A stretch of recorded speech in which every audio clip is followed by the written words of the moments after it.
ambapo Sudani Kusini imetoa wito kwa Marekani kujadili uamuzi wa utawala wa Rais Donald Trump wa kufuta hati za kuishi na za kusafiria nchini humo kwa raia kutoka Sudan Kusini, ikisema wamekuwa wakitii mara kwa mara sheria za uhamiaji. Wizara ya mambo ya nje ya Sudani Kusini imesema nchi hiyo inakabiliwa na kile ilichosema ni kufutwa kwa visa kwa msingi wa tukio la pekee linalohusisha upotoshaji wa mtu ambaye si raia wa Sudani Kusini. Muda mfupi uliopita nimezungumza na mwandishi wa habari wa BBC Akisa Wandera ambaye anaanza kuelezea hatua hiyo ya Marekani dhidi ya Sudani Kusini. Nchi ya Marekani ilifutilia mbali vibali vya kuishi kwa raia wa Sudan Kusini kwa sababu walisema kuwa serikali ya nchi hiyo ilishindwa kushirikiana katika mchakato wa kurejesha raia wake waliokuwa Marekani kinyume na sheria, ama kwa kimombo utasema deportation. Marekani ilidai kuwa serikali ya Sudan Kusini ilikataa kuwapokea raia wake ambao Marekani ilitaka kurejesha, jambo ambalo lilisababisha hatua ya kufuta vibali hivyo vya kuishi. Na hatua hii pia imesababisha mvutano mkubwa sana katika uhusiano wa kidiplomasia kati ya Marekani na Sudan Kusini.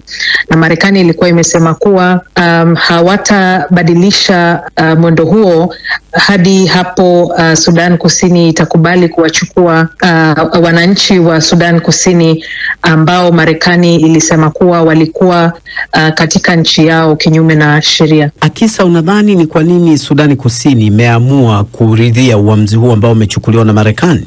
Ndio, Sudan Kusini ingeathirika pakubwa sana na msimamo huu ambao ulichukuliwa na Marekani. Manake watu wengi sana kutoka Sudan Kusini wapo Marekani kama wanafunzi, kama watu ambao wanafanya kazi, na kuna watu hata wana familia zao huko. Sudan Kusini leo imesema kuwa itakubali kumchukua mtu huyo, watamruhusu kuingia nchini, ikisema kuwa uamuzi huo unalenga kudumisha uhusiano ambao Sudan Kusini unao na Marekani, uhusiano ambao Sudan Kusini unasema umekuwa mzuri kufikia sasa. Hatua hii labda serikali iliona kuwa itaathirika pakubwa sana, sababu Marekani ilikuwa imesisitiza kuwa wataendelea na kutowapatia wananchi wa Sudan Kusini visa hizi ama vibali vya kuishi hadi ambapo Sudan Kusini itachukua jukumu lao la kuwakubalia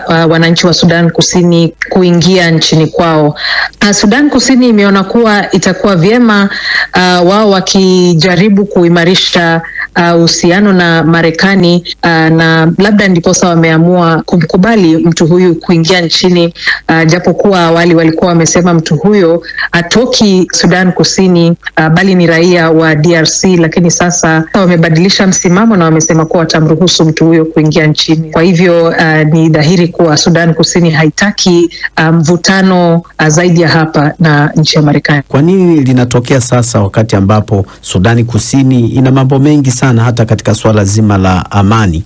Marekani imekuwa na shughuli ambazo wamekuwa wakijaribu kuwarejesha wananchi ambao wapo nchini kwao kinyume na sheria, na sio tu wananchi wa Sudan Kusini, watu wengi sana kutoka nchi mbalimbali wameathirika. Nam ni mwandishi wa BBC Akisa Wandera akiwa Juba, ambaye anaelezea hatua hiyo ya Marekani dhidi ya Sudan Kusini, na amekuwa akizungumza na mwenzangu Leonard Mubali. Tukiendelea na kusalia papo Sudan Kusini, ni kwa vuguvugu la kisiasa Sudan Kusini linalomunga mkono makamu wa kwanza wa Rais Riek Machar limewataka wafuasi wake kukiuka amri ya jeshi ya kutobeba silaha hadharani. Kumeibuka upya mzozo kati ya Machar aliye katika kifungo cha nyumbani kwa majuma kadhaa sasa na Rais Salva Kiir, hali inayotishia kulitumbukiza tena taifa hilo changa katika vita vya wenyewe kwa wenyewe. Na Mariam Jahid ana maelezo zaidi. Wafuasi wa makamu wa rais wa Sudan Kusini Riek Machar, ambaye kwa sasa yuko katika kifungo cha nyumbani, wamesema watapuuza wito wa jeshi la nchi hiyo la kutobeba silaha hadharani na badala yake watasalia na silaha zao na kuwa makini na tayari zaidi kwa lolote litakalotokea. Wito huo wa jeshi umejiri huku kukiwa na wasiwasi wa mapigano mapya kuzuka nchini humo kufuatia adhabu hiyo ya kifungo cha nyumbani kilichotolewa dhidi ya Machar tarehe 26 mwezi uliopita. Tangu kifo cha aliyekuwa kiongozi wa kwanza wa nchi hiyo John Garang, Machar amekuwa mkosoaji na mpinzani mkubwa wa Rais Salva Kiir ambaye alichukua uongozi wa chama cha Sudan People Liberation Movement SPLM. Mbali na wito huo wa kupiga marufuku silaha zinazobebwa hadharani, jeshi la nchi hiyo pia limetoa amri kwa wanajeshi watiifu kwa Riek Machar wa SPLO kuripoti katika kambi za kijeshi au ofisi yoyote ya serikali ili kuanza upya majukumu yao.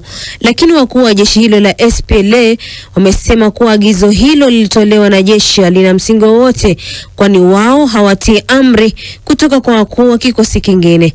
Sasa wametoa wito kwa wanajeshi wao na wafuasi wao kutotii agizo hilo la jeshi na badala yake kuendelea kubeba silaha zao na kuwa tayari.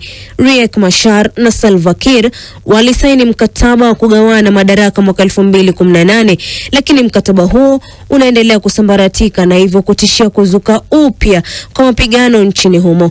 Zaidi ya watu 400,000 walifariki kwenye vita vya wenyewe kwa wenyewe nchini Sudan Kusini, taifa ambalo ndilo changa zaidi duniani.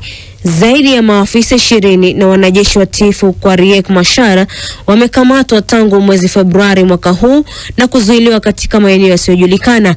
Taifa la Sudan Kusini limekumbwa na msukosuko wa kisiasa na usalama tangu ilipopata uhuru wake kutoka kwa Sudan mwaka 2011. Taifa hilo limesalia kwa maskini zaidi duniani licha ya utajiri mkubwa wa rasilimali asili. Tukiendelea ni kwa Ukraine imethibitisha kwa mara ya kwanza kuwa majeshi yake yako katika jimbo la Urusi la Belgorod. Rais Volodymyr Zelensky amesema vita sharti virejeshwe vilipotoka. Laila Mohammed na taarifa zaidi. Kauli hii pia ilihusiana na eneo la Kursk ambapo Ukraine inashikilia sehemu ndogo baada ya shambulizi kubwa mwaka jana, ingawa Moscow imechukua tena udhibiti wa sehemu kubwa ya eneo hilo. Zelensky alifafanua kuwa lengo kuu la operesheni hizo ni kulinda maeneo ya mipaka ya Sumy na Kharkiv na kupunguza shinikizo katika maeneo mengine ya mstari wa mbele, hasa katika eneo la mashariki la Donetsk. Jeshi la Urusi liliripoti mwezi uliopita kwamba Ukraine ilijaribu kuvuka mpaka na kuingia kwenye eneo la Belgorod, lakini walidai kuwa mashambulizi hayo yalizuiliwa kwa mafanikio. Rais Zelensky alithibitisha kuwa operesheni za kijeshi za Ukraine katika maeneo ya Kursk na Belgorod ni sehemu ya juhudi za kulinda nchi yake dhidi ya uvamizi wa Urusi.